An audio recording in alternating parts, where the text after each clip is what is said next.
Full disclosure before we begin, I received a review key on Steam from one of the developers of this game for free. However, after fully completing the game, I went ahead and bought it on itch.io anyway so I could financially support the developers because I like their work, along with subscribing to the programmer's Patreon. Orbo's Odyssey is a 3D collectathon platformer with a heavy focus on high-octane movement created by Fever Dream Johnny and Drury Lane.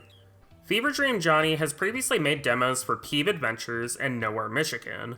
I covered Nowhere, Michigan on this channel when I discussed the Haunted PS1 Spectral Mall demo disc, and I highly recommend checking out that game and following its development since I think it'll be a very unique and creative Metroidvania when it's finished. Now then, since I do want people to play Orbo's Odyssey as well, I'll first discuss the gameplay, level design, and aesthetics of it before talking about anything related to the game's story, since there are in fact some spoilers that are best experienced yourself if you're aware of the developer's other games and the secrets in them. So how about that gameplay? Most of Orbo's Odyssey is about fulfilling various platforming and puzzle challenges while moving at the speed of sound, and this is facilitated by a very well thought out movement system built on a foundation of 3 moves: the ground pound, the front flip, and the drill spin. The front flip acts as Orbo's jump while also giving him a bit of forward momentum, which makes most basic platforming pretty simple. The drill spin is an incredibly fast dash that is omnidirectional and can get you to very high places. And to tie those together, the ground pound stops Orbo on a dime and lets you chain into further moves with the correct sequence of inputs. Just look at him go.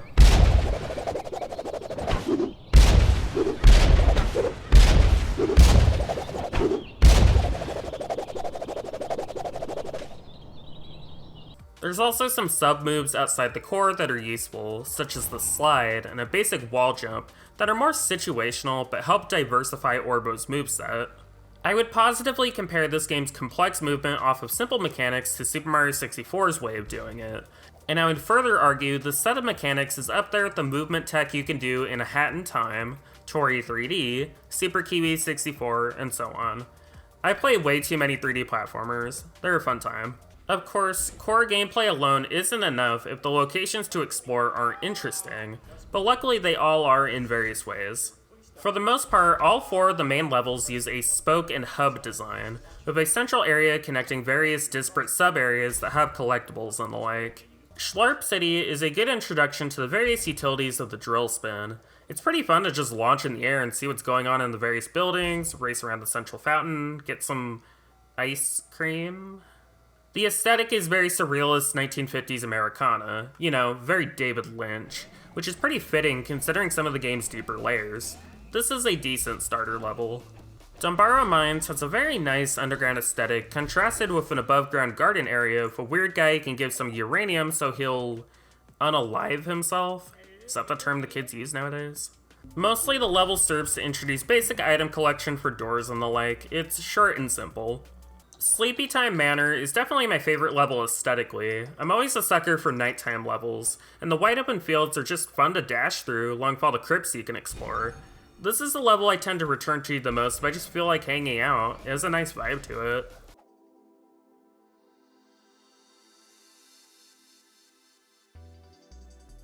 Finally, Monolith Station is an underground laboratory and is the most involved level when it comes to puzzles and individual challenges.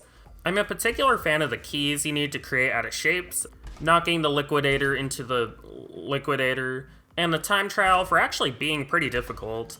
The level reminds me a lot of the first Half-Life, and I dig it overall. A mild quibble I had, though, was the time limit to Vitagen Overflow's challenge, since on a first playthrough it can be difficult to tell what you're intended to do, although it's not a problem at all on replays.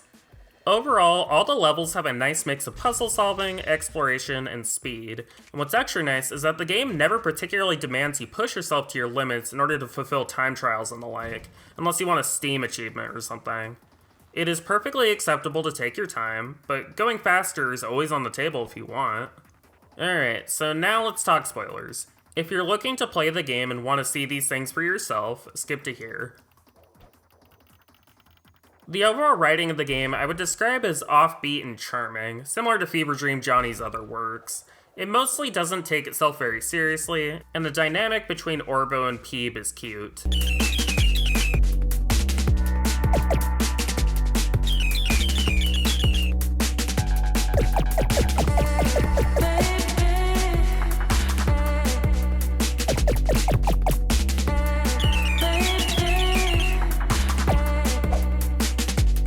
Also, wow, that final boss. I wasn't expecting a marathon fight before the finish, but it was definitely a pleasant surprise, and it helps the boss itself is totally fair and is testing skills you've been building up the whole game. There's some weird implications to the boss itself though, like why is it talking about being alive? That dovetails right into the secrets. Beyond a few funny side areas and the developer room, there's also 3 parts hidden throughout the levels, including one section that was absolutely terrifying. And placing them near the monolith gives Orbo a brief, temporary glimpse into the nature of reality. The events of Orbo's Odyssey are a pseudo-prequel to the events of Nowhere, Michigan, taking place in an alternate timeline where the latest cosmic reset was unable to take place. Or something along those lines?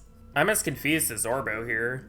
What that means for the game itself is that outside of the scenario, the crappy office building you're locked in, there's these specters of what could have been, vestigial remnants that are unable to manifest.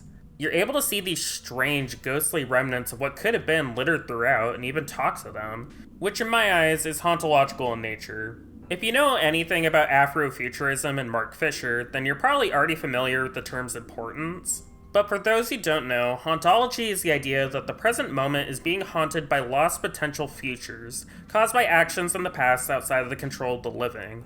This creates a culture that is reverential and nostalgic towards the past superficially, but lacks understanding of it to apply to the future. I'm heavily simplifying here, and there's a lot more to it than that, but what's relevant for Orbo's Odyssey is that it provides context as to why the game is set in an office building.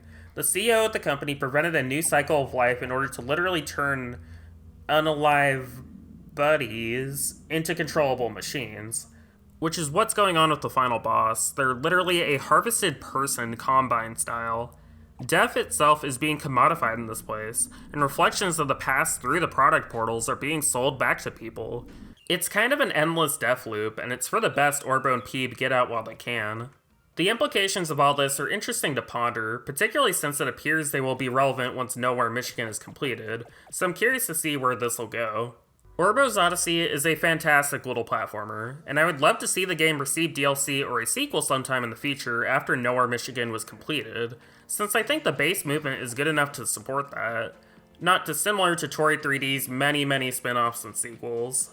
Assuming a follow-up was made, I do think being able to miss a few collectibles in a macro sense would be ideal in order to make routing in areas a little more complex, which is already present to some extent with how there are much more pips in an area than is necessary to collect their associated gear. If this is a game that you're interested in, then at the time of making this video, the game is 40% off on both Steam and itch.io, although the game's regular price is only $7.